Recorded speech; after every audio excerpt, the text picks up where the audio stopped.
Rob and Robbo. Streaming live across the globe, Angeli Rao, Rob McKnight, and David Robinson. And Rob and Robbo.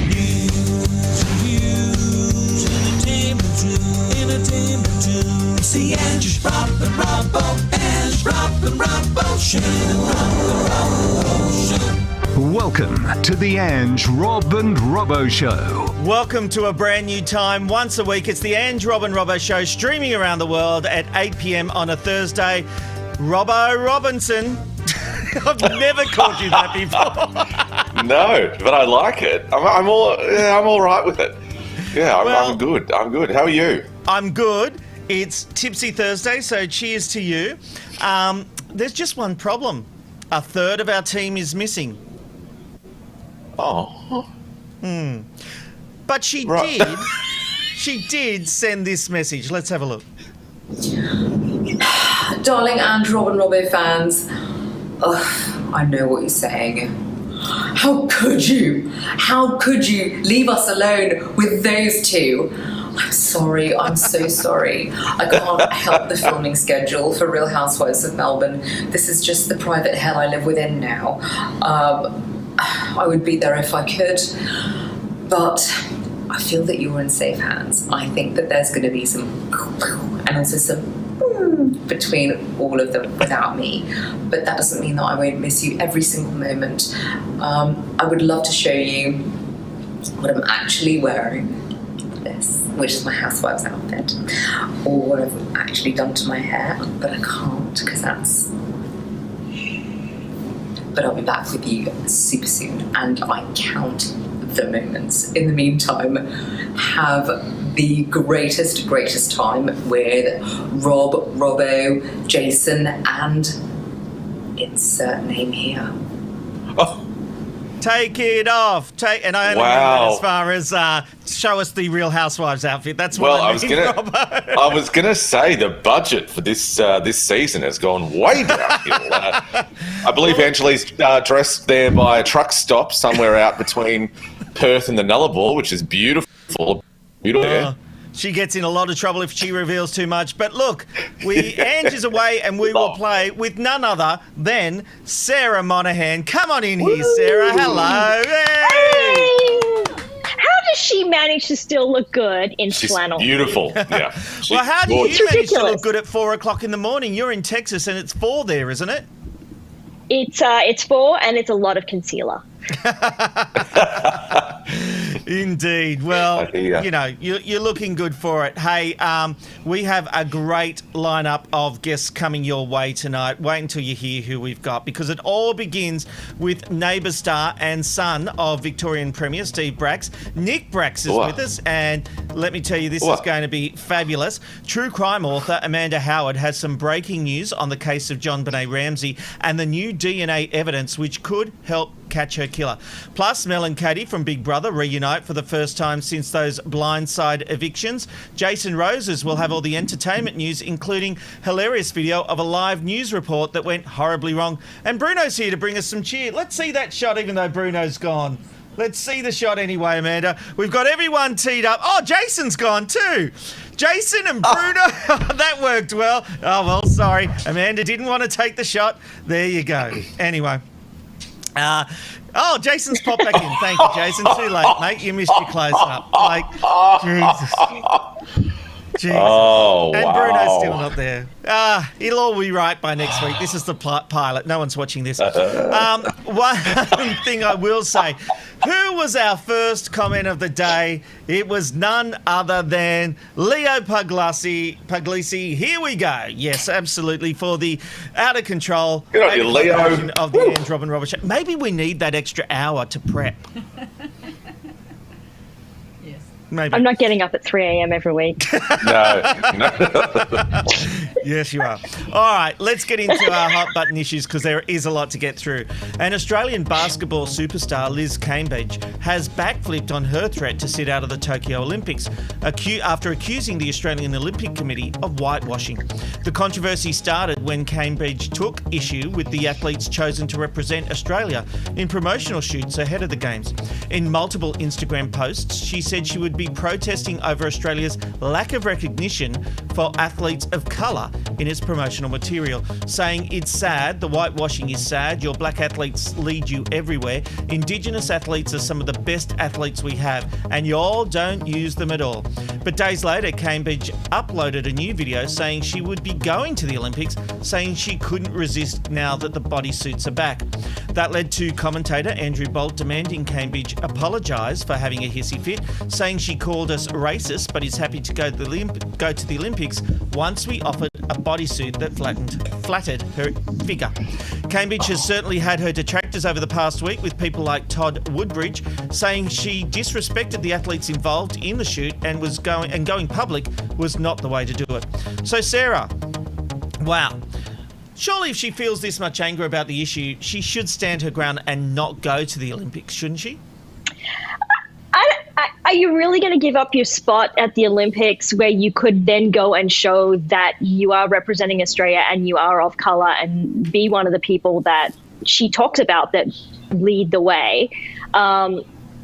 Maybe she could have gone to them privately and said, hey, you know, I've noticed that you don't have a whole bunch of flavour in your photo. Can we maybe do another one with some more representation in it? But no, I've had hissy fits about things, but, you know, if it's something really worth it, you backtrack. But she probably should have apologised. Well, I really don't have an issue with her speaking up, Robbo, if this is the way she feels. Absolutely. Isn't it funny how Andrew Bolt says that she was having a hissy fit and, you know, getting all excited? That's what he does every day. He's an outrage machine. I agree with her. I think that it was very poor form, because you can see that diversity in a way was a theme of the photo shoot. You know, it was wonderful to see able-bodied athletes with Paralympians. That's fantastic. Not a person of colour in there. The AOC should be ashamed of themselves. They are the ones that should be apologising, and they are the ones that should be paying for a new photo shoot to include all of the wonderful people of colour and First Nations people that have that will be going to Tokyo, and also as a homage to the people who've gone before. This is their fault. Now, I don't think that she should give up her spot. I think that she's made a fantastic point. She did it the only way you can in you know, nowadays. If she'd gone quietly to the AOC and said, look, guys, I'm a bit worried, nothing would happen. You know, they'd sweep it under the carpet. This is the only way to get change, and I fully support this woman. She should not apologise. Todd Woodbridge should back out. You know, you're a white middle-aged man. Thanks, buddy. Thanks for your input. But I just want to hear from the person of colour about how she feels and how she's represented by going over there. They put in so much work, and they even I want to go back to this. They even had diversity as part of it, putting the Paralympians and able-bodied. Normally something that you wouldn't often see in a photo shoot. They're doing that, but they're no people of colour. Shame. Absolute shame. How did they choose who was going to be in that photo? We don't know the answer to that, but there was an Indigenous representative in the photo shoot. But she's right. When we look at that footage, it was white athletes. That's certainly absolutely true. Does that represent the majority of athletes going? Is that the breakup? I don't know the answer to that either.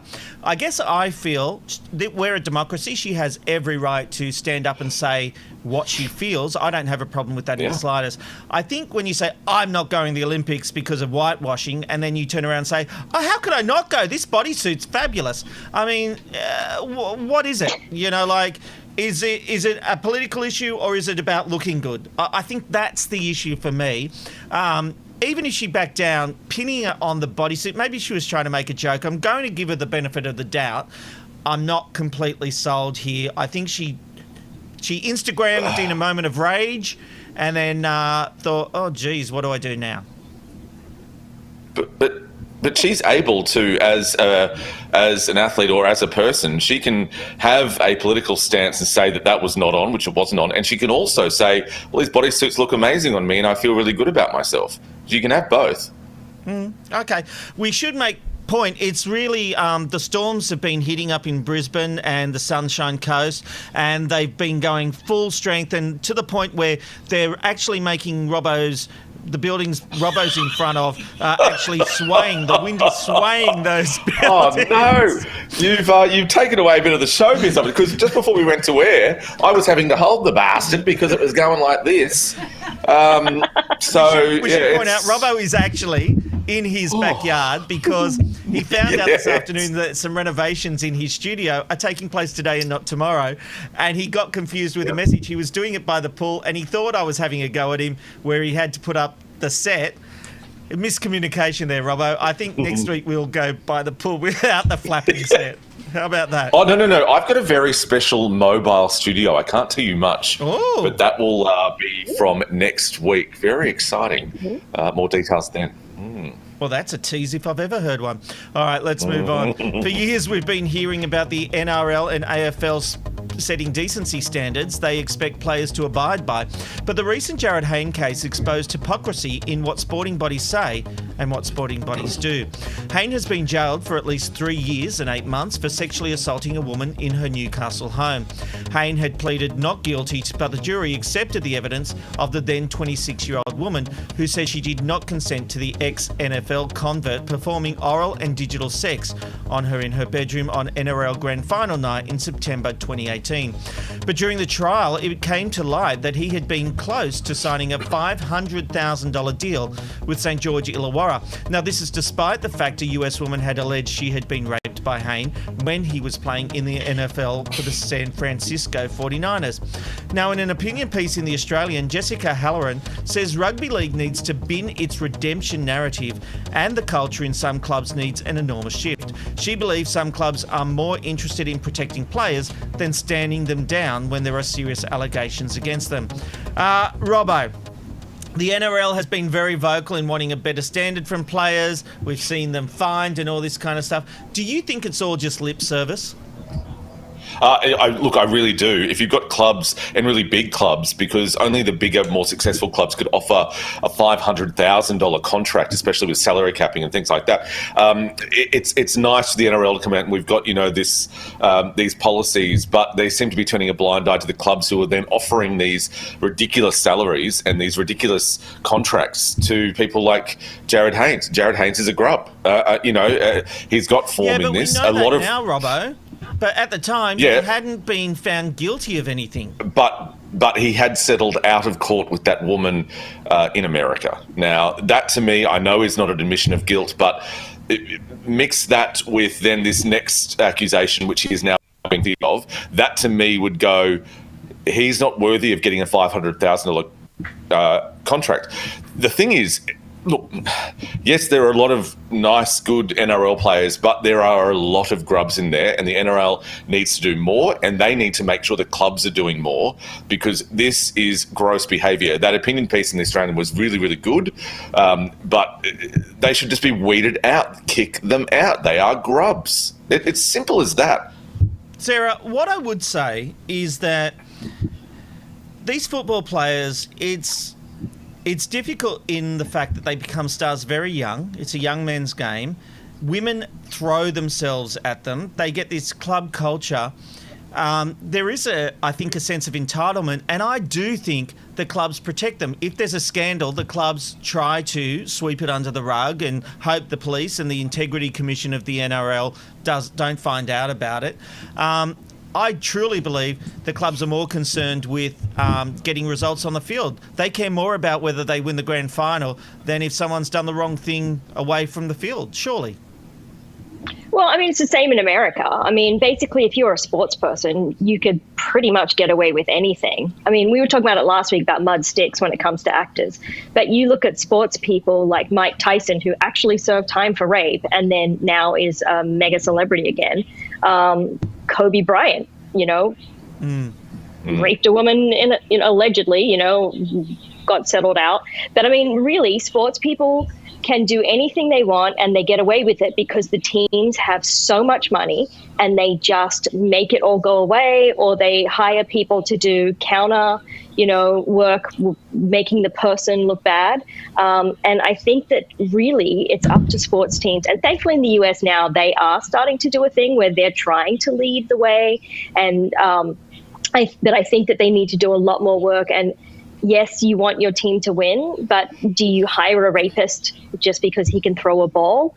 I don't think so. And the other thing is, even if women are throwing themselves at you, take the woman who's throwing herself at you. Don't go and rape someone who's saying no. I mean, take the willing one, go out with that one. You don't need to do bad things just absolutely. because you can. And by what I saw of this court case, and I don't want to get bogged down on this one incident because there are many more and we're talking generally, but from what I saw of this court case, she happily went home with him. But then when she realised that he literally had a cab waiting, for basically he was going in for a quickie and then he was going to get in the cab and go back to wherever. That's and she's like, no, thank you. Thinking, hang on, I'm being used here. I don't want to borrow this. And that's where the whole thing went. But let me ask you this question, Sarah.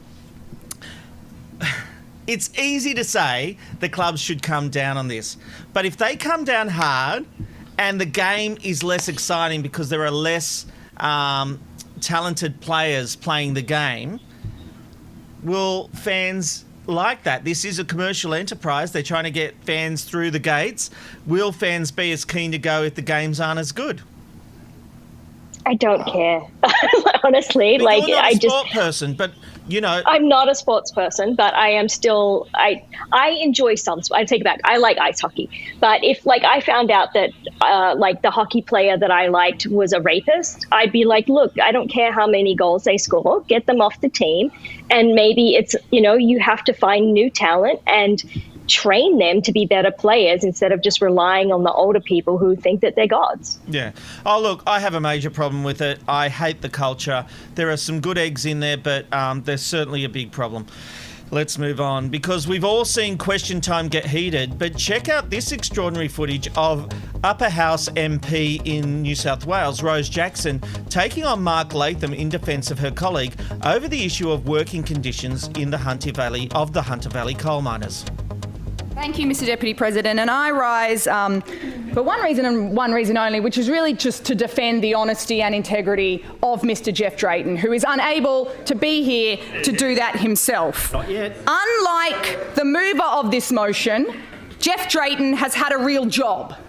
He's worked as a linesman for Energy Australia, so whilst Mr. Latham was climbing the greasy pole, Jeff Drayton was climbing power poles to keep our lights on. He's actually worked in a coal mine. He knows the industry. He's not interested in the pathetic dress-ups that's not fooling anyone. The mover of this motion, Mr. Latham, has the softest hands in Macquarie Street, sitting around writing the next edition of his journal, of the Latham Diaries. Another bestseller, I'm sure. Dear Diary, he writes, today someone said partner instead of husband. I'm devastated. The hero of the working class, he took a break from reading postmodern cultural Marxism, whatever the hell that is, to go to the footy, but he sits up in the corporate box with his new mate, the Deputy Premier. What's the bet? He ate the pie with a knife and fork. He wants to come in here and spread lies. But of course, it shouldn't surprise me, because this member has a history on picking on people who aren't able to defend themselves, like our overworked public school teachers, on grieving mothers like Rosie Batty, like young gay and lesbian kids, like 65-year-old swim teachers who were harangued and humiliated by this member at a public pool. The poor woman, visibly shaken, just happened to be Steve Waugh's mum. That's the character of the man launching this attack. Those are the types of people he targets. The classic bully, too gutless to go after anyone other than people who can't defend himself. The mover of this motion is a loser and a failure. A failure as federal parliamentary Labor leader, a failure in the ALP, a failure in the Liberal Democrats, a failure as a media commentator. How do you even get sacked from Sky News? They'll put neo-Nazis on air. Order. There's a point of order. Oh dear. She uploaded parts of the speech to Twitter, adding, Mark Latham is a disgrace. Sarah and Robbo, I could see you both laughing at that. Does this bring down the tone of Parliament, or is this what Parliament needs, Sarah? A real rod up the jacksie to, put them in place. That was brilliant viewing. It was almost as good as when you watch British Parliament or some of the South American countries where they throw punches at each other. Yes. It's always great. I mean, you want people to get involved in politics, make it interesting, make it worth watching. I thought that was brilliant. Although I did wonder if she's talking about politicians not getting their hands dirty, is she also inferring that she herself does not? But no, I thought it was great. Let her go. And the comment about how do you get fired from Sky News. Robbo, I sort of feel like we need a bit of this in Parliament, don't we? I actually am keen to see people with passion. It's wonderful that we're, making this program, our first program on Thursday nights, about grubs, because Mark Latham is also an absolute grub. Now, when you do things like Mark Latham does, where he just seems to stir up controversy or outrage, then you deserve to have this kind of thrown back at him. I thought that she was fantastic. I thought that this was the right way to do it. I'd love to see his comments back. And also, it's a wonderful comment. If you feel this energetic about something and this passionate about issues like Mark Latham does, there was a Media Watch episode which showed that he contributes pretty much to the Daily Telegraph often, then you should say it without parliamentary privilege. If you're that passionate about these issues, like Rose Jackson said there, pop outside and say the same things about everyone. But he only says a lot of those things on the floor of Parliament House in New South Wales. They call it Coward's Castle. Yeah, absolutely. But the thing is, he is so passionate about, there's black and white with Mark Latham, and that's it. Well, pop outside and say that. But he doesn't. He loves to do editorials or grabs and quotes for the Daily Telegraph a lot of the time and Sky News, but he will never do it outside because he knows that he'd be I want to punch him, I think that's what I was trying to say there, but I was trying to think of a better way to say that. He's got form with taxi drivers, but I will say Mark Latham is entitled to his opinions. He's an elected member of Parliament. It is what it is. But what I do like is when we see someone standing up, defending a colleague who wasn't there to defend themselves, and actually standing up and taking notice. And look, Rose Jackson, I'm going to talk to her, but before I get to her in a moment, let's have a listen to what the Deputy Chair had to say in response to Rose's little speech there. There's just a couple of things I've got to say. The first thing is the volume is beyond belief. The second thing is you should actually be directing the comments through the chair. Apologies, Mr. Deputy Chair. And the third thing is it is actually disorderly if you're getting to the point of describing the people in a person in some of the ways you have. So, look, he hasn't taken exception, but there is a standard to maintain. So, is there really? Rose joins us now. Welcome to the Rob and Robbo show, Rose. Hey, great to be here. I love that. There's a standard to maintain. This is the same Parliament House that's been going crazy over recent weeks. That's right. Yeah, I mean, this is the same Parliament House where recently a member was forced to resign after sexting in the chamber. So, sure, Now, look, you went viral on Twitter. People love this speech. It was just extraordinary. We heard the Deputy Chair describe your behaviour as disorderly and the volume as beyond belief. I can tell you don't agree with that criticism. Yeah. No. I mean, I think if anyone was being disorderly, it was Mark Latham. I'm loud, but I'm loud and proud. They've got a lot to say. So it's going to take more than that for them to shut me up. Look, talking of being loud, I know the feeling. It's something I have to deal with all the time. What was refreshing, and the reason I asked you to come on the show was because it's refreshing to see a politician stand up for someone else, not just themselves. And we've seen Mark Latham, who's an interesting character from the point of view where he came from the Labor Party, and you called him out over that. Do you worry about a backlash from him and his supporters? He's a tough player in the political arena. Yeah, no, I'm not worried about that. I mean, you know, as I said in the speech, he's a classic bully, so he'll often go after vulnerable people who aren't able to defend themselves. And, you know, that is what really pissed me off about his attack on Jeff Drayton and what motivated me to hit back, because, you know, he was just being absolutely outrageous and I just got fed up. And no, I mean, I'm not worried. Like, you know, him and his troll mates can come after me if they want, but I feel completely confident in, you know, pushing back on him. And I think in a way the community reaction, the public reaction to that shows that, you know, people are fed up with him and his behaviour. And I reckon just as I had Jeff's back, there'd be a lot of people who had my back if he decided to do that. I've got to ask, now you've had so much success with this little rant, and I'm used to a rant myself, will we be seeing any more? Look, I do love a good rant, so I certainly can't rule it out. I mean, look, in general, you know, we try and ignore Mark. Like when someone's bullying my daughter at school, you know, the first thing you say is just ignore them. Just ignore them. And so in general, I try and ignore, you know, the personalities and the individuals, including the ones that are badly behaved, and, you know, go on a rant about the issues that I care about. Like I got elected to Parliament to use my voice, you know, to promote issues that I'm passionate about. So you'll definitely hear rants about them. I mean, you know, I can't rule out that, you know, people are going to continue to use their platform in Parliament to target vulnerable people who aren't there to defend themselves. Well, sorry, you know, I think it's got to be shut down and it's got to be called out. Yeah, I love that. And you seems to me someone who practices what they preach, and you're really looking to do the right thing. What I do want to ask you about is the extraordinary scenes we've seen in the upper house in New South Wales recently. You know, the new president of the chamber lasted 90 minutes and it was just chaos. What the hell? For those of us who don't follow New South Wales upper house politics all that closely, what the hell is going on? Oh, look, it's just embarrassing. You know, I mean, we have a bicameral system in New South Wales. So we have the lower house, which obviously the government controls.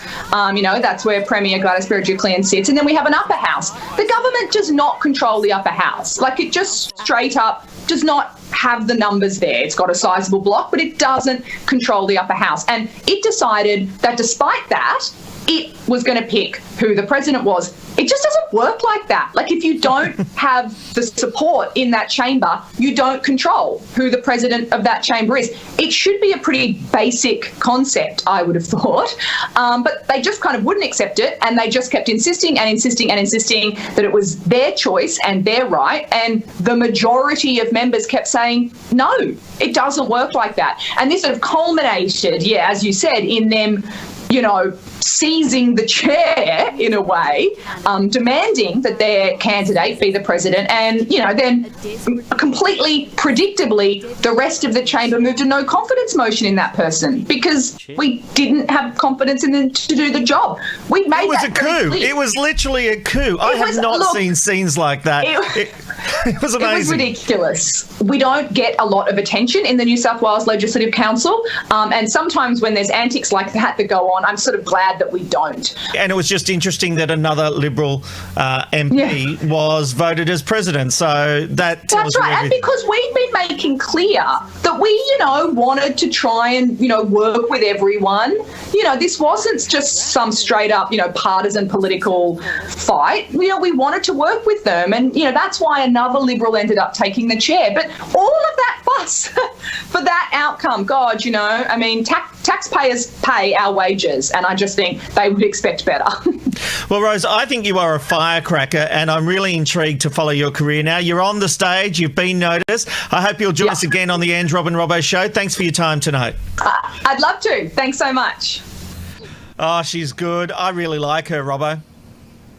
I really like her too. I have got to admit to you that I hadn't heard a lot about Rose Jackson before, but as soon as I saw those clips today, I liked her on Twitter. I've been liking a lot of her policies, and she's exactly the kind of person that we need in any kind of parliament, someone who will stand up, be very passionate, very articulate. And I didn't really agree with the man there who said, the volume. We don't often hear male politicians being chastised for their volume, especially in any kind of Parliament House. So that kind of rubbed me the wrong way. But, you know, I'm glad that she was loud and proud, and I'm a big fan. Here's my prediction. Here's what the ALP, the New South Wales Labor Party, should do. Get this woman out there. She is the future. She will be a future premier. Yeah, you can move it down to the lower house and everything like that. But if they do it right, she has got the passion. She will get people on her side. She could be a future premier of New South Wales.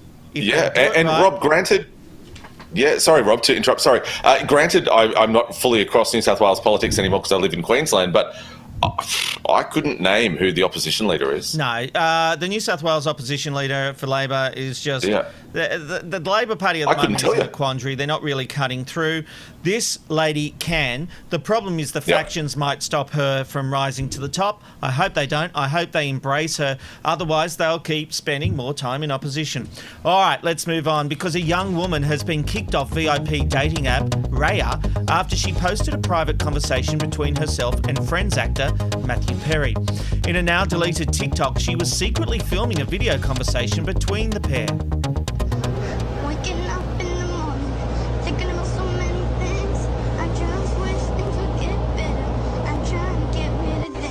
Do you always play with your hair this much? I guess so, yeah.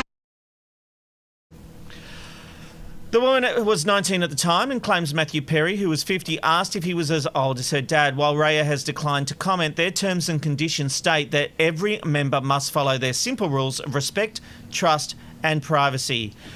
I've got a real problem with her sharing this video, Sarah. Yeah, and the whole point of Raya is to join, you have to have 2 people vote you in, and then there's like a committee that decides whether you're worthy of even being on there, and then there's a monthly fee. And the whole point is it's celebrities and rich people and, you know, people who have some kind of clout go onto this server, so they're not on just regular Twitter or Grindr, and they can have some form of privacy and, you know, people of their, I guess, caliber that will respect who they are. And so for some person to go in there and, you know, did Matthew Perry even know that she was recording him? Obviously I mean, that's a not. huge breach of privacy. Yeah. I mean, and, you know, I'm so glad that they did kick her off there, because, like, now there's going to be some trend of TikTokers who, you know, like, start meeting famous people and then recording it for their own 15 minutes of fame. And it's like, just do your own thing, but don't try and grab your, you know, TikTok whatever just because, you know, you managed to swipe on somebody famous. Just that's exactly what's going on here, Robbo. She's like, I got someone famous. Oh, but he's but he likes me. Oh, piss off. The Festival of Grub continues on tonight's program because she is also... I can't believe how many grubs we've got on our first Thursday night late night show. This is disgusting. And just her arrogant way of, like, not even talking, but, like, doing the little faces that no doubt she's practiced 400 times in the mirror before she recorded that video. This is outrageous. Like, get over yourself. I really hope that she doesn't get the 15 minutes of fame that she so desperately is trying to get here. She's been kicked off. I hope this is the end of her. I think it's unfair. A lot of people use these for romance or for sex and whatever. It doesn't matter. That's their prerogative. It shouldn't be a thing of where someone like Matthew Perry or someone who isn't famous gets done by these kind of people. She has got no leg to stand on. There's no argument here. She's an idiot. Yeah, and if she doesn't want to match with Matthew Perry, who's 50 years old, just swipe the other way. Not interested. Here's the thing. Here's what we need, right? We need a base on the moon. We need the ability to be able to get people like this and banish them to the moon. Get them off the planet. They used to send everyone to Australia? In an empty part of the world. Get them off the planet. People like her are just bringing the human race down. Off your pop, off to the moon. Imagine every month if we had a series where everyone went, that person is an idiot, off they go. The human race, I mean, having said that, we might have more people on the moon than the planet Earth. Yes, that's right. Yes. That was my concern. But yeah, I'm all for it. I'm all for this policy. I'll vote for it. I didn't really think it through. Anyway. And in 200 years, they'll be super popular just like Australians are. Yes. So far, the population of the moon, your Mark Latham, your Jared Haynes, idiot. Actually, we've already got 3 there. People would vote me to go. Oh, I'd be gone too, so yeah. All of it. Elon Musk, where are you, mate? Where are you? One last topic before we move into some really interesting stories and feature interviews, because there has been a lot of celebrities filming in Australia, but a new conspiracy theory suggests RuPaul may not have been one of them. RuPaul's Drag Race Down Under, the Australian edition, was shot in New Zealand, and the popular show premiered 2 weeks ago on Stan, but people have noticed something is a little off. I watched RuPaul Down Under, and I don't think he's there. Right, get him out of the way. Right, this is the walkthrough. I don't think he's actually there. So who are they talking to when all this is happening? But you're not speaking to RuPaul right now. You're speaking to your green screen. Look, that TikTok has gone viral, and the Queen of the Jungle, Abby Chatfield, also shared her thoughts. I was going to speak on this, and then I thought, no, I'm being crazy. I just watched episode 1 and 2 of Drag Race Down Under, and I was like, I don't think Ru is there. I don't think Ru is there. There are no scenes that you see queens with Ru, first of all. The responses seem like part of a script, maybe? So, all right, I've got to tell you, someone in the industry contacted me and said, mate, I don't think RuPaul's there. This was a story I was actually working on. And we've done a bit of digging, and the contestants that were there say that RuPaul was there. And there was also one quick shot where I did see them in the same space, but I haven't watched enough of it to go and see. It would be hilarious if they managed to keep RuPaul in another country, wouldn't it, Robbo? I reckon she is, because remember when we had Drew Barrymore do that reunion special with Lucy Liu and Cameron Diaz, and they were, and you wouldn't. I would suggest that no one would have guessed it if they didn't actually own it straight away. I would assume that she wasn't here because RuPaul is a massive star, and if sorry, the overlay's triggering. If he was here, there would have been lots of publicity. He's not here. There's no way he's here. He wasn't in Australia, he was in New Zealand. Yeah, but there would have been so much publicity. We flew to New Zealand to interview Dolly Parton. Now, I know that wasn't in a COVID situation, but he would have been everywhere in this area. Like Sarah says, rightly so, there is a bubble. He's not there. And also, he was just in the same shot. Literally back rubbish. A second ago, he was in the same shot. And Lucy Liu and Cameron Diaz and Drew Barrymore were all in the same studio in that special. Nah. I'm sorry to disappoint everyone, but they were in the same shot. It's just the way it is. Nah. You can't.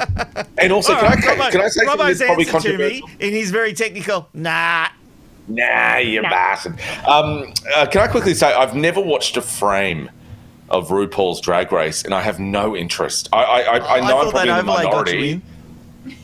Well, there was certainly some of it, but I won't be going to RuPaul's Drag Race to watch those clips again. I'll be going some. All right, let's get into it, because there is a lot coming up on tonight's edition of the Ange Robin Robbo Show. Neighbours star and son of former Victorian Premier Steve Bracks, Nick Bracks, is with us, and will he have his shirt on? Wait and see. True crime author Amanda Howard has some breaking news on the case of JonBenét Ramsey. There's new DNA evidence which could help catch her killer. Plus, Mel and Katie from Big Brother reunite for the first time since those blindside evictions, and we'll find out whether Mel has forgiven Katie. And of course, Jason Roses has all the entertainment news. What's ahead, Jason? That quits, but is it really for the reason she's claiming? The story has been developing every hour, and I'll bring you the latest. You've heard the terrible news that TV icon Bert Newton has had to have his leg amputated. Well, now there's more news on his personal health battle. And the Golden Globes have been axed There is more drama than any of the movies nominated. Just wait until you hear the inside story. The entertainment report is coming your way shortly. And guess what? Bruno is here as well. Over to my favourite bearded gentleman, Bruno. What have you got for us? Oh, you're an absolute sweetheart. Listen, tonight I need to chat to everyone here about their sex lives. Not because I'm a perv or anything like that. I don't know. I just need to clarify some things with you guys that I read. So, you know, it's the perfect place to do it here. Rob? Great. I can't wait for that one. Well, that's going to be coming up shortly. Bruno, we love having you here. Thank you very much, my friend. See you soon. Well, our next guest is the very definition of a slashie. Actor / model / fashion designer and mental health advocate. Nick Bracks is changing lives all over the world. Now, you'll know him as Brandon Danker in Neighbours or watched him on Dancing with the Stars, and you might even remember he is the son of former Victorian Premier Steve Bracks. But now Nick is making headlines around the world with his podcast and online courses. His vulnerability is changing the way we think and speak about mental health. And guess what? He joins us now from New York. Nick, welcome to the Rob and Robbo Show. No, mate, thank you for having me on. I'm glad that we could find a time that connected between New York and Australia, so it's great to be here. Absolutely. Look, great to have you. You have been in the public eye for a long time. Is it difficult to be so open and vulnerable when you are a public figure?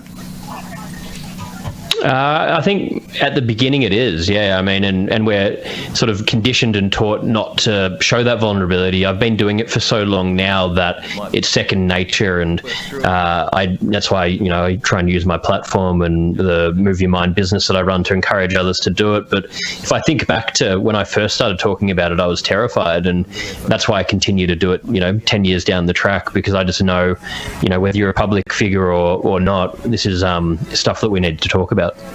Mate, you've been through the ringer. Your father is Steve Bracks, as I mentioned. He was Premier of Victoria for 8 years. That must have added pressure to the way you grew up. Yeah, I mean, not from him or my parents, or, you know, not pressure really put on in any other way than me putting it on myself. So it added it in that sense. I guess you're growing up in a unique situation. You're trying to work out what your own identity is.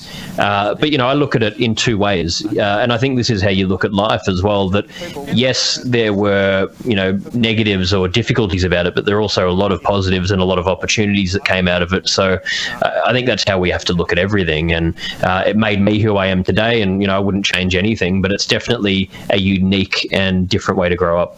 How hard was it when he is the Premier? There's a lot of pressure and a lot of eyes on him, but you were trying to find your own identity. You had a few issues along the way. Was that tough on you and the family, being in the public eye? Oh, definitely. I mean, naturally, it's going to be very hard on the family. It was hard, confusing for me. I definitely didn't like putting the family, you know, in that situation. But at the same time, I don't regret anything, because, you know, I'm not a bad person. I was out doing my best and making mistakes. They just happened to play out publicly. And I think as long as we learn from those things, but, you know, it's tough. And I think, again, that goes for any family in the public eye, especially politics. I mean, politics is really tough on families, on everyone involved. It's a, you know, ruthless in industry. So it's definitely, yeah, something that I think you grow from, but it's a tough thing. Was there a moment you realised the true cost of being in the public eye, the invasion from the press? Was there a moment where you went, I can't believe this is happening? Yeah, definitely.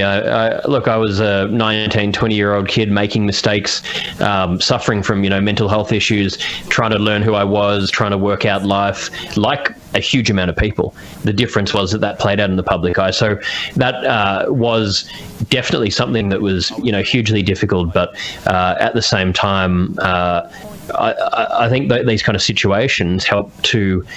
You can go two ways. You can either spiral, or you can learn from it and actually grow. And I look at it in the sense that if I didn't get put in that situation, it probably wouldn't have elevated my personal growth and led to me having to explore myself and going down this avenue I've gone down, where I'm trying to help other people and talk about this, and basically just make vulnerability more mainstream is the main thing I want to sort of talk about. Yeah. Now look, I want to talk to you about your acting career. You were, of course, in Neighbours in a recurring role for a couple of years. Was there ever a time you had your shirt on in that show? I can probably count on my hand the amount of times I had my shirt on in that show. There were a few, and look, I would like to say that I'd like to be seen as a serious actor, but look, it's Neighbours. It's a great show. I'm grateful to be on it. I learnt a lot, and if taking my top off is what it takes to be on that show, then I'm willing to do it. But it was a great experience and my first proper acting role, and I learnt a huge amount from it. And I've been at the acting thing for about 6 years, and I'm overseas auditioning, and it's a tough gig, but it's something that I love now, and going to stick out long term, and I think you grow personally through that as well. And I will say, if I looked like that, I'd have my shirt off all the time too. Got a hot date. There you go, mate. Well, I don't look quite that good these days. I'm in New York eating a lot of pizza and bagels, and I was back at home in quarantine for 11 months last year with Mum cooking for me 24/7. So that was not good for the waistline. Mate, there is a serious part we need to talk to about Neighbours before we move on to the mental health, which I'm a very big advocate of as well. There have been some issues about racism in the workplace on Neighbours. Did you experience any of that, as far as seeing that, witnessing that, these claims that have come out?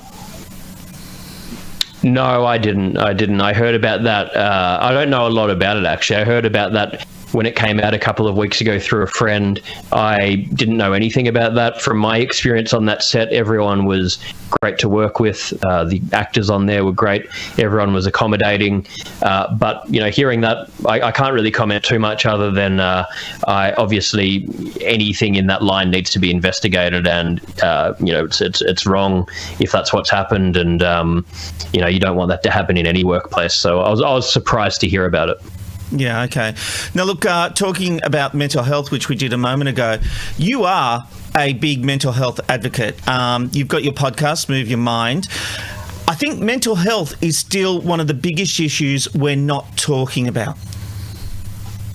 Yeah. Look, probably the best thing about COVID is it made mental health get talked about, because you have people suffering that were in so much pain and, so lost that they had no choice but to talk about it. But at the same time, this has a huge way to go. And I think things come in waves, and it's like a lot of movements that happen. People in that period will talk about things and embrace it, and then they'll go back to their old ways. And we need to really change the conversation long term. Governments need to intervene more. We need more preventative solutions, not just reactive solutions. We need education in schools. There's a huge way to go, and I'm dedicating my life to trying to help in this area. Through, I've launched the Move Your Mind podcast. I've got a book coming out. I've signed a book publishing deal with with Wiley, and it's called Move Your Mind, and that gets released in August this year. And again, that's a toolkit to teach people how to embrace different areas and put holistic sort of behaviours into place to help with mental health and all sorts of things like that. Well, mate, I think you are an amazing man, and I really applaud the work you do. More needs to be talked about when it comes to mental health. And you can hear Nick on a new edition of the TV Black Box podcast. He's about to sit down with Aaron Ryan and have an in-depth chat about mental health and many other things to do with the TV industry. Nick, thank you for being on the Ange Robin Robbo Show. Thank you, mate. Appreciate you having me on. Okay, it's time to head down memory lane and have a look at what happened this week in history. It was during this week in 1994 that Nelson Mandela was sworn in as South Africa's first black president. He was also the first to take office in a full multicultural democracy following the dismantling of the apartheid system. Also during this week in 2010, Jessica Watson made history at age 16 when she returned to Sydney and became the youngest person to sail solo, non-stop and unassisted around the world. She was greeted by family and masses of spectators at Circular Quay. And finally, it was this week in 2019 when Rob's tears could be heard around the world, the AutoQ says, while the rest of us rejoiced as the last episode of The Big Bang Theory aired after 12 seasons and 279 episodes. Can you tell Robbo was meant to read that? But Robbo's having fun. Take the shot of Robbo, Amanda. Yes, we've lost him. Sarah, live internet streaming. It's a funny thing, isn't it? Oh, we've lost Sarah. Oh, Robbo's back. It's the juggle.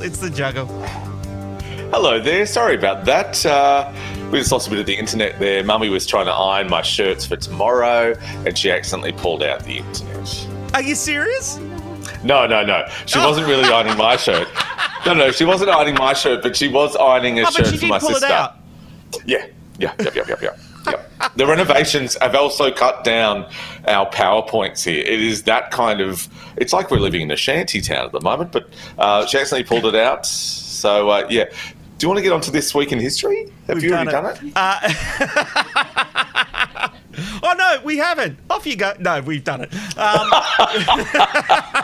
Sorry about that, everyone. Sorry.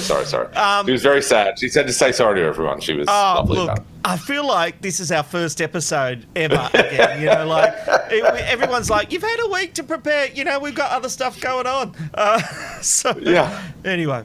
And maybe we get our practice. Look, can you believe it's been 25 years since the death of 6-year-old beauty queen JonBenét Ramsey? On Boxing Day 1996, the world woke up to the news the little girl had been kidnapped, but what was to follow was much worse. Many reports, like this one from CBS News in America, followed the case. Investigators who have been focusing on the family home of 6-year-old murder victim JonBenét Ramsey have now issued 2 search warrants in Boulder and in Michigan, where the family owns another home. What they gathered is still unknown. Meanwhile, people who didn't even know JonBenét are stopping by the house to lay tributes. It just really touches your heart. We've got 3 little girls and just couldn't imagine life without them. In the week since the murder, we have learned more about the world in which JonBenét lived. A beautiful child of a wealthy family, driven to succeed in a unique world of lights and pageantry. I wanna be a cowboy sweetheart. JonBenét was polished and precocious, part of a world involving children paraded before their friends and parents. She was named Little Miss Colorado. Did JonBenét have a bright future? Oh, definitely. Talent agent Deanna Hediger met her 2 years ago when JonBenét's mother, a former Miss West Virginia herself, was starting her on the pageant circuit, an expensive and competitive goal. She seemed quite involved in her daughter doing well. Was it really important to her? It seemed like, that she was really into it and really wanted her daughter to do well. Yeah. The Ramsey family showcased their daughter in everything they did. This tape was commissioned by the Ramseys 2 years ago as a Christmas gift to friends. Hello, I'm Patsy Ramsey. Daddy's not here, but this is JonBenét. She's 4, Burke is 7, and we'd like to welcome you to our home and wish you a very Merry Christmas. Right, JonBenét. The privileged world in which JonBenét lived now extends even to her death. Her parents have hired their own private detectives to investigate the murder in this home. Boulder police are finished here, and some detectives have gone to Michigan. They still have not interviewed the parents. Diana Olick, CBS News, Boulder. Well, 25 years later, the killer still hasn't been found, but there's been a new twist this week involving DNA evidence. Amanda Howard is known as the serial killer whisperer and host of the true crime podcast Monsters Who Murder, Serial Killer Confessions. Amanda, this really is a case that's fascinated people, isn't it?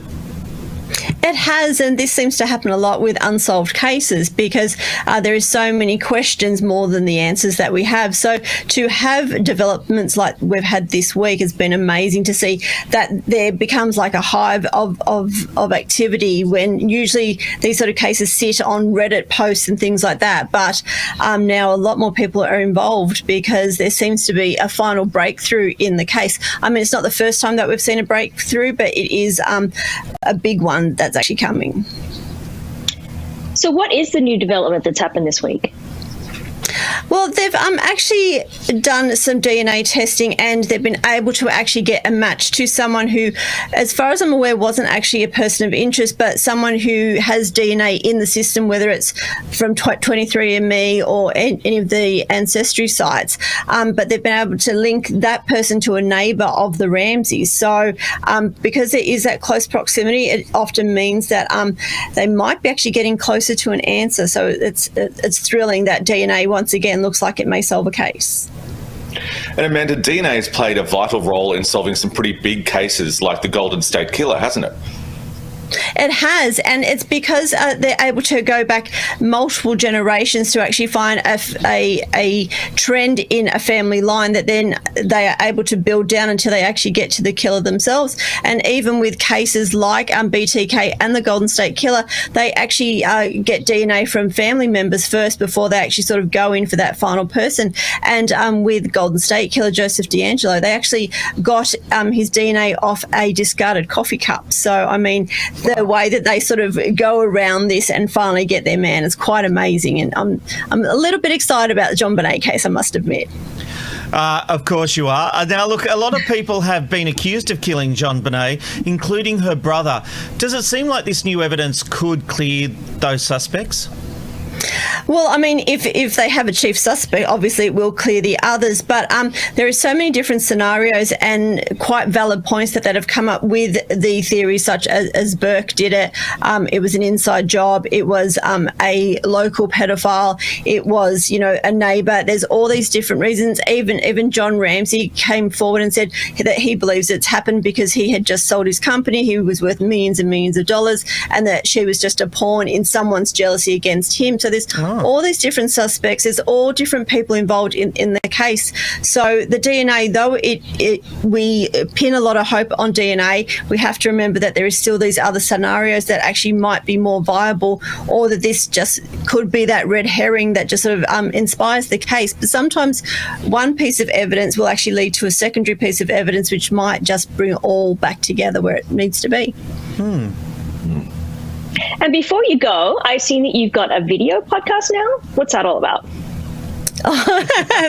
Thanks, Sarah. That wasn't a put-in question at all.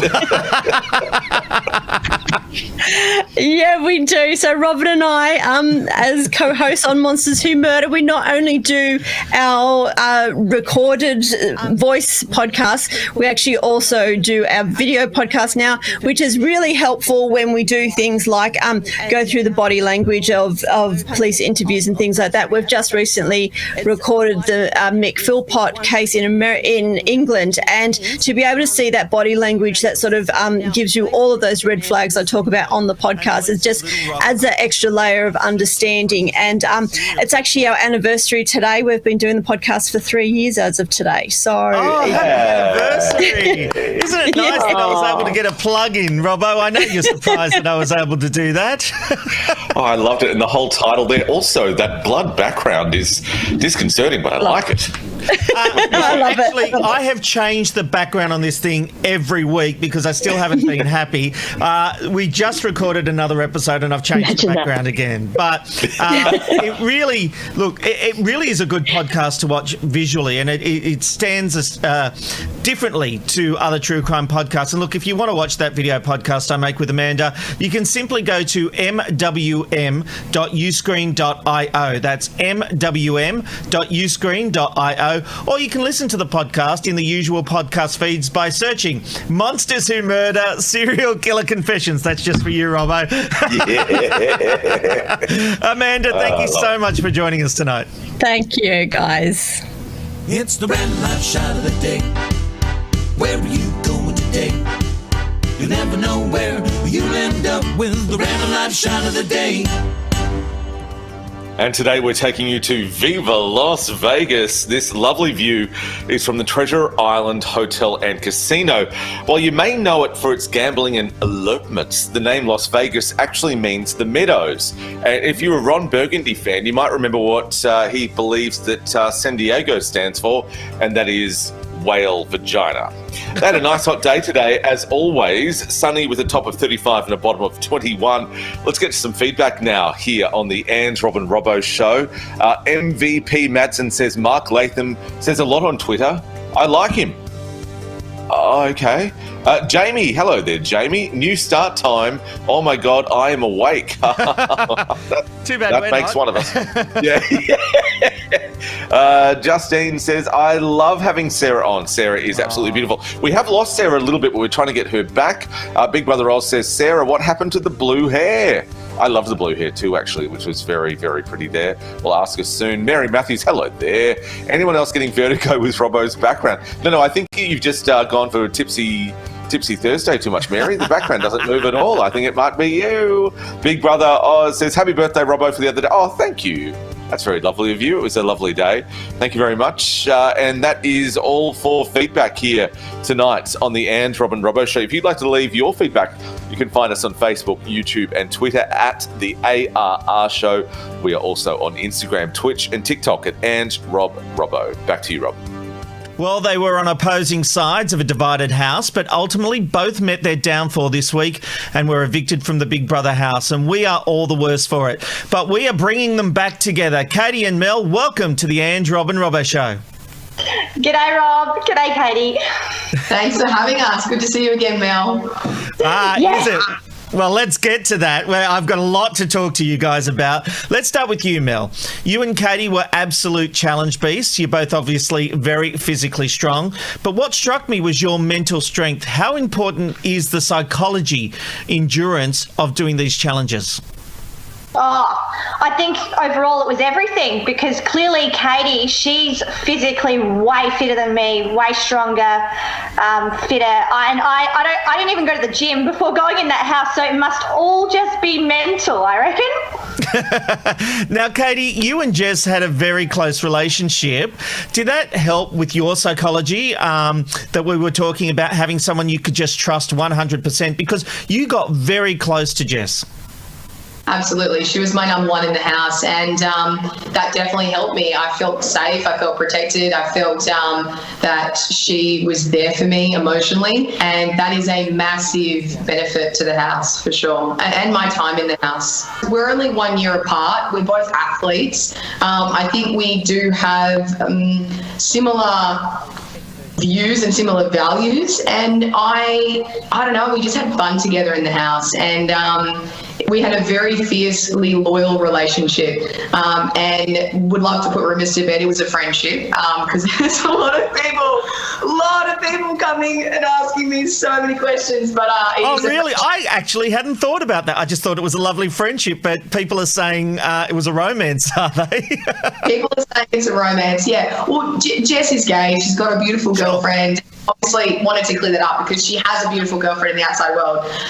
And yeah, it was a friendship. And so hang on, Katie, would you, if she didn't have that girlfriend, you're using that as an excuse here? No, I'm not that way inclined. So I actually love her as a friend, yeah. But I mean, the rumours have been hilarious. It's been hundreds of messages asking me about it, which is quite funny, actually.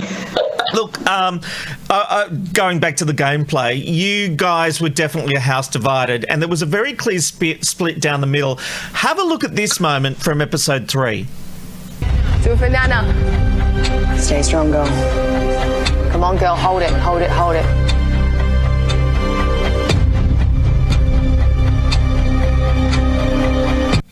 Oh, Mel, your face said 1,000 words. Was that the moment you realised that Katie wasn't on your team?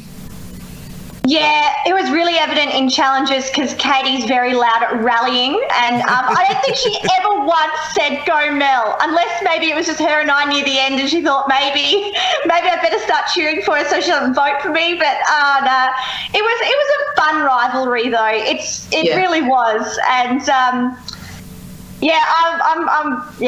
what can I say? Katie and I are friends, so we're good. After Nick was evicted and Danny became the so-called new man, did you believe it, or could you tell he was still gunning for you? You really did seem blindsided by Danny. I was blindsided. I know he wasn't a changed man, but to be honest, I was also playing him a little bit. I didn't want to continue fighting. I didn't want to continue coming, you know, us going at each other. I didn't want that. But I really did fall for his act of him not totally coming after me. I knew he wanted me out of the game, but I didn't think he was going to take me out that exact eviction. I thought he was going to let me go for one eviction and then go at me. So yeah, it was a fantastic blindside for Danny to do that. And you know what? I blindsided Nick. He blindsided me. You know, well played, to be honest. Like, big move. And that's how the cookie crumbles. That's the game. We all played hard. Yeah. See, I'm keen to go in the Big Brother house, but this is where I don't think I would survive, because I know it's a game, Katie, but you all blatantly lied to each other. You know, you all said, we won't put you up, and then you all did it. It was almost like if someone said, I'm not putting you up, they were definitely putting you up. Yes. That's how I felt, didn't I, Katie, when you were all running around saying I was safe when Nick was going up. I was like, mate, the more you guys tell me I'm safe, the more I think I'm going home. No, but you genuinely were safe, 100%. Look, my lie in the house was the lie that I said to Nick, and that lie was a clear lie. But actually, it was also, for me, I'm like, you weren't in my alliance. I protected my alliance. I never once lied to my alliance, and I'm okay having done that lie for that alliance, because that was the only time in the game where I was dishonest, and I'm okay with that. And at the end of the day, like, we were opposing alliances. We had to get the game going. The war had to erupt. And at the end of the day, you know, I got my serve. Danny won the battle and I went home. You know, well played. Like, I'm not going to sit back and be bitter. I'm going to sit back and go, yeah, I blindside you, you blindside me, you won the battle. Like, that's how it goes. Well, you paid a heavy price. You ended up getting evicted. Yeah, but we took out key players. Look at the key players that went home. Mel was such a big threat to the house. Nick was such a big threat to the house. I was such a big threat to the house. Like, we actually were such big players. So it's a shame that we had to go, but it's also like, that's the nature of the beast. 3 massive players went home in a period of like a week. We're seeing footage of SJ here. Were you surprised that she turned on you? Completely surprised, and I am really struggling with it still now. I can see that. Why has it affected you so much? Because I was fiercely loyal, and you know, although people did see me shake Nick's hand and say, I'm not going to go for you, for everyone else that I had their back, I genuinely had their back. I rooted for them. I rallied for them. Mel saw me in action. If you were on my side, I would put my body on the line, and I put my body on the line so much for SJ. And then when I needed her vote, the one time I needed her vote, she wasn't there for me, and it hurts. It still hurts. And, you know, I'm okay that Tilly voted for me. I'm okay that Steve voted for me. You know, they called me after and explained themselves, and I totally understand. SJ called me and explained herself, but it didn't make sense to me. And she was the one person, her and Jess were the people that I wasn't going to vote out. Like, I genuinely had their back. So Katie is right. We tried so many times to get SJ out, and Katie literally fought like she was on the line. It was like Katie battled hard for SJ to stay several times. I was surprised. So, Katie, I definitely saw your whole body language change as soon as I brought up SJ. Can you ever forgive her? Of course I can forgive her. You know, of course I can forgive her. It is a game, but it's still, loyalty for me is so important. And funnily enough, Mel and I actually had a secret alliance, and I feel so strongly about, you know, loyalty and integrity that I knew I couldn't protect her. And it was like 2 days later I said to Mel, I can't have a secret alliance with you because I will have to self-evict if you get evicted, and I've told you I'll protect you. So my conscience, it doesn't sit well with me. And so, yeah, the SJ thing has upset me. Of course I can forgive her. You know, she does have a good heart. she is playing a very different game to a lot of us, and that's okay. Everyone's playing a different game, and I have to look at it from a different perspective, and I also have to look at it from her eyes, and she made a big move to protect herself, so I have to put ego aside for sure, and yes, I will forgive her. Well, this has been the most devastating week of Big Brother because 3 of my most favourite people have left the house. We lost Nick, we lost Mel, and we lost Katie. You know, Big Brother continues on Monday through Wednesday at 7:30pm on 7 and 7+. We will see a whole bunch of intruders come in. I've already started watching that episode. I'm not happy about it. I'm not happy with the intruders. And I tell you what, guys, you see the housemates all celebrating the fact they're in the top 10, and then it turns like Big Brother does. Mel and Katie, thank you so much for being on the Ange, Rob and Robbo show. Thank you so much. Thanks. Hey, Mel. I almost said Mel Koshy there. I kept thinking you were going to say that. Like every time you said Mel, I'm like, Mel, what? I didn't know that. Also, I adored you saying, I'm not happy about it. I'm not happy about it. You had a certain plum in your voice. I'm not happy about it, and I enjoyed it very much. So, hey, look who's popped up.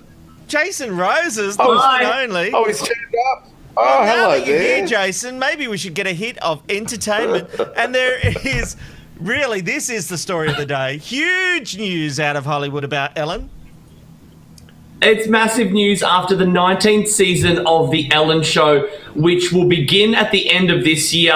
That's it for the show. So there will be no more Ellen after this season. It, of course, first aired in 2000. And did someone just cheers then? What? Do not cheer. It was me. I am going. She is thicker than plastic pretending to be wood. No, I'm going to disagree. She has won 17 Emmy Awards, 17 People's Choice Awards. Let's just take a look when she, of course, announced she was not going to do the show. Today, I am announcing that next season, season 19, is going to be my last season. So, the past 18 years, you have to know, has changed my life. You all have changed my life. And I am forever grateful to all of you for watching, for laughing, for dancing, sometimes crying. This show has been the greatest experience of my life. And I owe it all to you. What I really enjoyed there was, I think it was probably even in the auto cue, it said pause for reaction. And this will be my last. And then we... It was supposed to be the, everyone in the audience went, no shit, Sherlock. You guys are so funny. No, have you heard about the way she allegedly, I'll throw that word in there, treats her staff? Yes. Yes.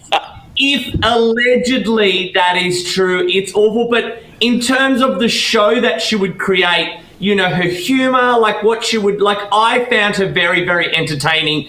And of course, you know, it was first announced in May 2019 that she had signed for another 3 years. So speaking to the Hollywood Reporter, this is what she had to say.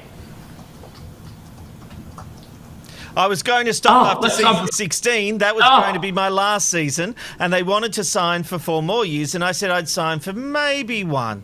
So we settled on 3 more years. And I knew that would be my last. That's been the plan all along. When you're a creative person, you constantly need to be challenged. And as great as this show is, and as fun as it is, it's just not a challenge anymore. If I was quitting the show because of that, I would have come back this season. So it's not why I'm stopping, but it was hard because I was sitting at home. I wasn't working, so I had no platform, and I didn't want to address it on Twitter. Rob, you are such a professional. I thought it was a video that was about to be played. And I just paused and you just went in there like a seagull and took over. Of course. Doesn't take much for you to take over, don't worry. No, yeah, it doesn't take much for you to talk. Now, of course, a lot of people were speculating the real reason was because the controversy of the allegations of a toxic work environment, I'm going to be in big trouble. And of course, her show, it is down 50% of its viewers, over 1 million people year on year, which of course people have largely attributed to that rocky period. But when asked about what the Hollywood Reporter said, this is what Ellen had to say. Okay, if I was quitting a farm where she can relate with all the animals and the pets and the dogs and the cows and the pigs, because she can relate to animals far more than she does with people. All right, abort. So let's just go to the next story. No, but it's interesting because what we just saw there, and I think we'll play it again, was actually the producer who has come out on Sunrise before, and she has had a big go at Ellen, and she was on the Sunrise program this morning. Seriously, you've got to enjoy this. Have a look at what she said. Well, I'd like to see her work on a farm where she can relate with all the animals and the pets and the dogs and the cows and the pigs, because she can relate to animals far more than she does with people. Oh, see. No, I think that's mean. Like, you know what? No, she's the graceful. producer says she's been through the ringer. Yeah, I think she's been through the ringer. You know, she's saying, I'm done with the show. Stop picking on her. No, here's the problem. And look, if you Google me and Ellen, I've got some statements out there. I will be honest, when this all happened, I actually thought she'd get through it because I thought ultimately her fans won't care, you know, which happens with a lot of entertainers. The problem is she sort of admitted it, then it got bigger, and it took on a life of its own, so it became much bigger. The fact is she built a brand on being nice, and then it turned out she's not.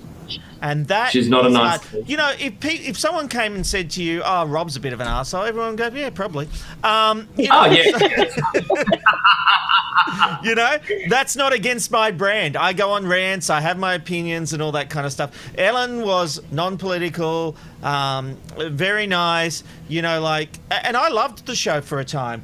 And I just think that, yeah, I think this did destroy her. I think it wore her down. Whether she was pushed or not, it definitely wore her down, Jason.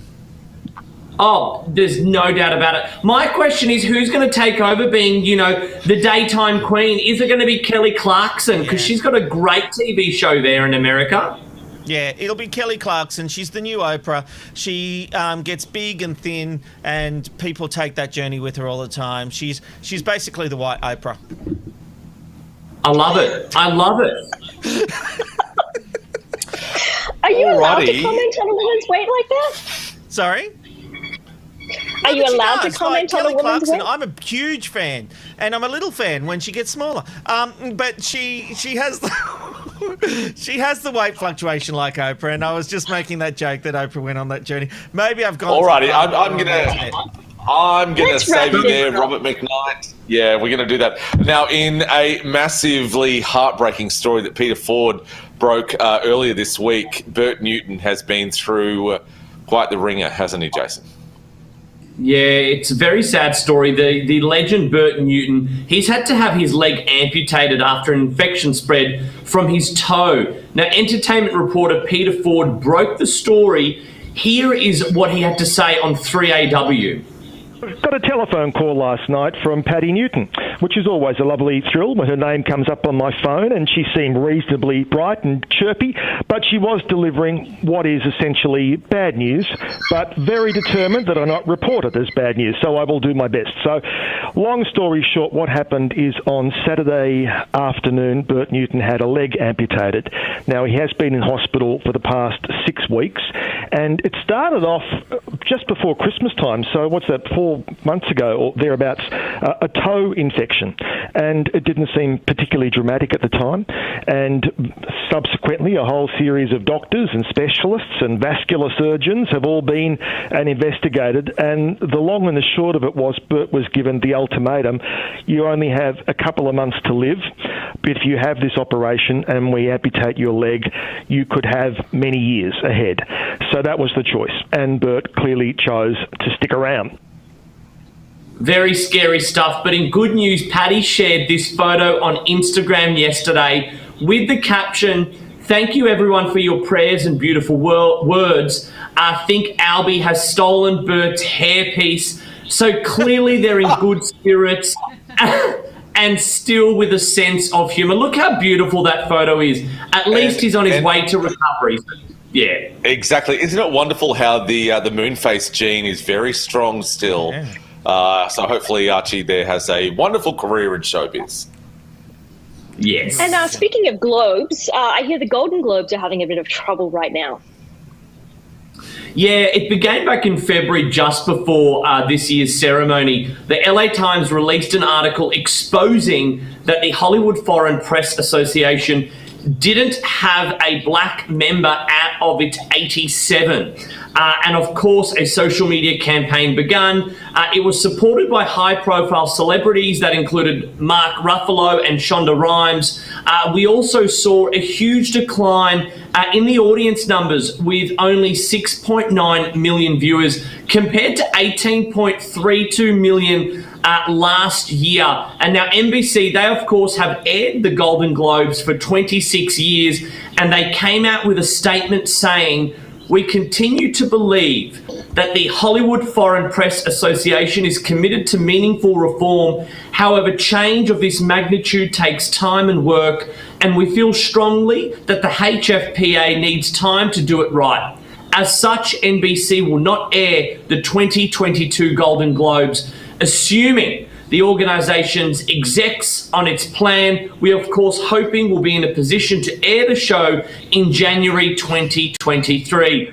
And of course, since that announcement, the HFPA have announced a reform plan timeline detailing a step-by-step action that is being taken to address these concerns. And they, of course, said, regardless of the next air date of the Golden Globes, implementing transformational changes as quickly and as thoughtfully as possible remains the top priority for our organisation.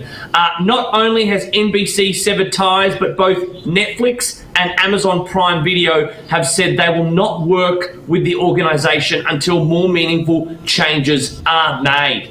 And of course, apparently Tom Cruise sent back his 3 Golden Globes. There's a bit of a tough time ahead, but at least, you know what, at least some change is happening. This is all for the positive, I say. It's a shame they're not airing this year, but hopefully they'll be back in 2023 with a bang. What is diversity?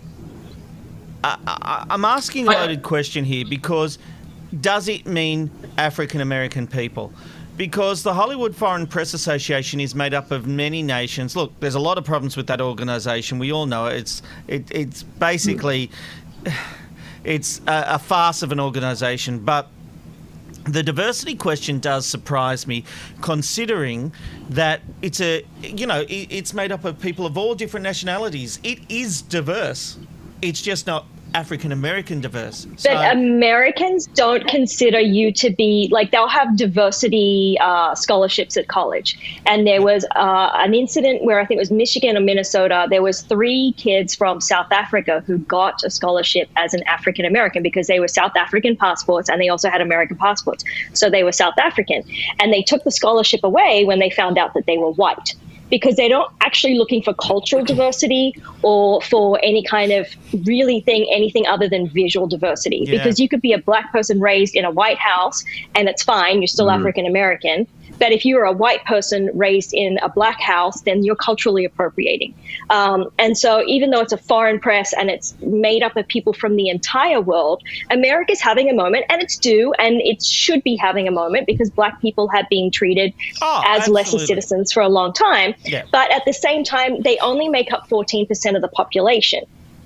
And people keep saying Oscar's so white and all that, but it's like, if you're only 14% of the population, and you've got 16% representation on television, which they've shown, but then, you're not getting nominated in every category, but you're not making up every category. So I'm always conflicted, because I think that sometimes, middle-aged white men do get all the accolades, and there's a lot of amazing black actors. But then half the time lately, it's the British black actors playing African Americans that are getting all the work. So does that count? Like, is that still, like a black person or an African? That's for sure. It's so hard. I think we all agree. It's good to see this happening. I'm just going to be honest. I'm calling bullshit on NBC. I reckon this is more a play that award ceremonies are not rating during the time of COVID, especially. Award ceremonies have been coming down for years. They haven't been rating. They're just pretending to be woke while nobody's going to watch it because everybody's backlashing against all the celebrities anyway. And they're like, we don't care what celebrities think in COVID. Yep. And that's the thing. People aren't watching award shows. And NBC have just gone, this thing's going to rate like crap. Let's put a movie of the week on or something. It's a lot cheaper. I don't think this is about the movement at all. I'm sorry. I'm cynical. Hey, let's get to something a little lighter. Bruno is literally sitting there waiting to come on. Jason, a Nine News reporter, has landed himself in a little bit of a sticky situation. Yes. Reid Butler, Nine News reporter in Melbourne, being out on the streets comes out with its risks. Have a look what happened. Potentially hundreds of other commuters. The train lines I'm talking about are the Craigieburn. Anyone who was on that train at the same time is being urged to get tested immediately and isolate until their results are known. And you'll hear from some of those people being tested today. So he got pooed on. He handled. But can I just say, people should head to he handled the Victorian it so government's well. website. Davina, guys, good luck. It is a sign of good luck. I've been pooed on many times. It's embarrassing, but he handled it well. He kept reading. Jason, Bruno's about to talk about sex lives, so Yeah. Do you mean by a bird? It wasn't. It wasn't human poo, Robbo. Of course, it was a bird. Is that the question you asked?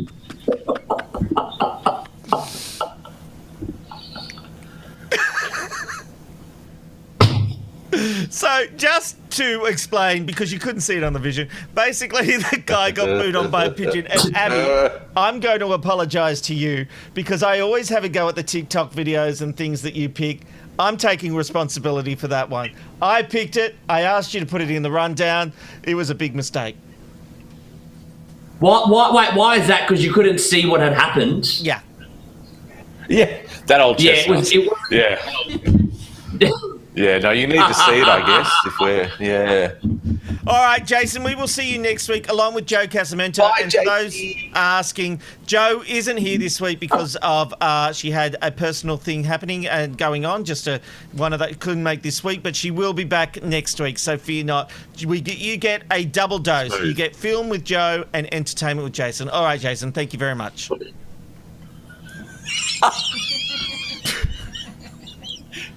That whole thing was smooth as butter, I think. That was fantastic. Look, we need another 5 weeks of rehearsal and then we'll be fine. Look, it's now time to end the show with a bit of a laugh with our good friend Bruno. Bruno Bouchet, the list king. Hello. Hey, guys. Good afternoon. Happy late night shopping. How exciting. Thursday. I love it. This is great. What have you got? What have you been looking at, Bruno? Well, sex stuff online. So I was reading the Daily Mail and there was an article in there about, here's the headline. Hang on, it'll explain it a little bit better. The secret to a happy marriage, never make love at night, sleep at night and play by day. And I was like, I was sort of like blown away a little bit by that headline because I was like, during the day, that's just craziness. And in this article, they interviewed like 4 different British couples about their sex lives, and I just thought, like, reading it, I was in the office and I was just like screaming out loud, what's going on? I don't understand any of this. And so I thought, who better than to kind of maybe run these past you and just get your take on, like, am I a prude or are these people weirdos? Right? Is that okay if we do a bit of a round of this? Okay, guys. I'm a bit scared of what Sarah might say, but all right. So meet Linda and Ben, right? And they basically say that even with 2 young children, we still have sex 3 times a week because we put aside we put time aside for it during the day. Now, listen, I need to ask you guys, have you ever actually scheduled sex in your diary? Is this something that... No, you don't do that, right? Sarah, we've lost your audio. She's probably saying yes. She was like, yes, I have an agenda. What Sarah is saying is my diary's wide open. Jesus. And okay, all right. Let me ask this, and this is more for the married folk. Jesus. Is 3 times a week too much? I reckon that's great if you can get it. So 3 times a week is too much. I wouldn't be able to walk 3 times a week. I'm probably wait. Yeah, if you've got trouble walking, I'd suggest that you're not doing it right. Because you're married to a heterosexual lady. I mean, I don't want to pry here, Bruno, but if you're walking funny afterwards. Oh no, I just put in a lot of effort. Like I aim to please, but I just think that for a married couple, C for technique. I just thought 3 times a week is too much. Once you're married, like what's going on here? All right, why don't we meet the next couple? So here we have Laura and Paul, and so they barricade themselves in their bedroom for a quickie, and they lie to their kids and tell them you can't come in because we're writing the Christmas list. Now, have you guys ever well, I guess we can look at it one of 2 ways. Have you ever been busted by your kids? Or alternatively, did you ever catch your parents in the act? Sarah, it's so bad we can't hear you. This is your topic. I don't know what's happened to your mic. I've never caught my parents in the act. But seriously, you don't have to tell your kids anything. Just give them their iPads and say you got an hour on the iPads. Or 10 an hour, minutes. geez. Yeah, I was going to say, yeah. We've got 3.5 minutes. And that includes the time it takes to eat the pizza. I'll tell you a quick story here. I used to collect decorative bottles when I was a straight teenager, and I would put them Where did you put them? On my... No. Wait. I put them on my desk, which would also back up on my parents' desk wall. I was watching the X-Files one night, which was around the corner down the hallway, and I heard my bottles shaking. And I thought, what the bloody hell is that noise? So I paused Mulder and Scully, go over there. There were noises that I don't want to hear, and my bottles were shaking because their bed backed up on the wall. And I can still hear the noises. Every time I hear a bottle hit another bottle, I freak out. It's a very triggering experience. Stop it. They're doing it again. Why are they doing it again? I can hear them out here. That's my story, though. So, yeah, I heard that. You know what's funny? My parents are French and very kind of liberated, right? So they would often bring like a third person in, right? Mum would have like girlfriends, and I remember there was this particular lady named Francine who would come over, and I would look after Francine's dog called Arthur while Mum, Dad, and Francine would have sex.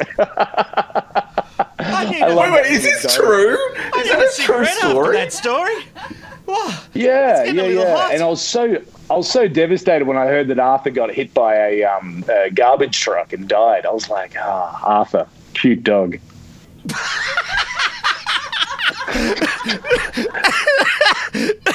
Oh, Bruno. Wait. You never know where it's going to go. Should we meet the third couple? I've got Liz and Joe. Sarah, reset your Bluetooth. I've got 2 more. Okay, so this is Emma and Sam, sorry. Now, they say that after dropping off their children to school, they practically run home to have sex. Now, my question to you guys is about those pajamas. Are pajamas too dressy and too unsexy for bed? Because that just looks absolutely disgusting what's going on there. Pajamas, how do we feel about them? Bruno, before we talk about the pajamas, can I just say, isn't it always the ugliest people who can't get enough sex? They're just rabbits. It's a very good point. Whenever I watch documentaries and stuff about, like, swingers and stuff like that,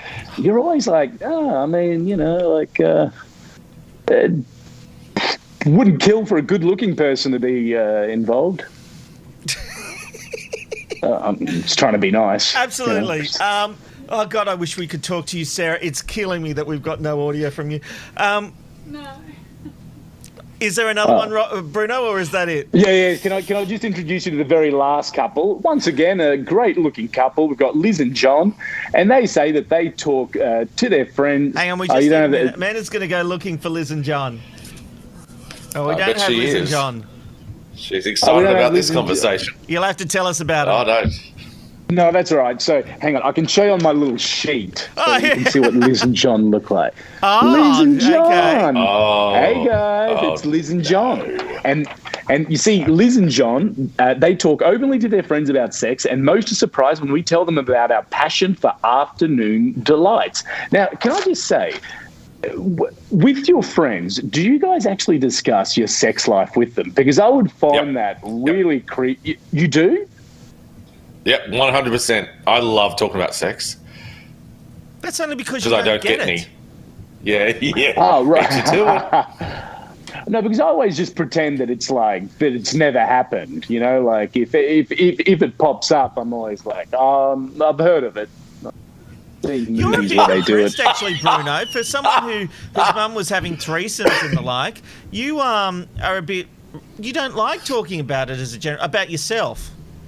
Yeah, no, I'm a bit of a prude when it comes to that stuff. That's why when I read this article about these 4 disgusting couples out of the UK doing stuff, I was just like blown away by it. I was like, what are you guys doing, inviting your friends over for dinner and telling them about, of an afternoon we love to have a bit of hanky-panky? It's like, all right. Let me tell you right now, those 4 couples are all swingers and they all know each other. That's how the reporter got them. Found one of them, introduced them to the others to create this article. They are all sleeping with each other. I think you're right. Oh, my God. Well, thanks for nothing. I feel I didn't get any clarification on any of those questions whatsoever. But we learned a lot about Robbo and the bottles. And, that's pretty cool. No, it's not. Too long? Is it too short? What did you like about it? Do you like the interviews? Do you not? Do you want more hot topics? Let us know by going to. I want more hot topics.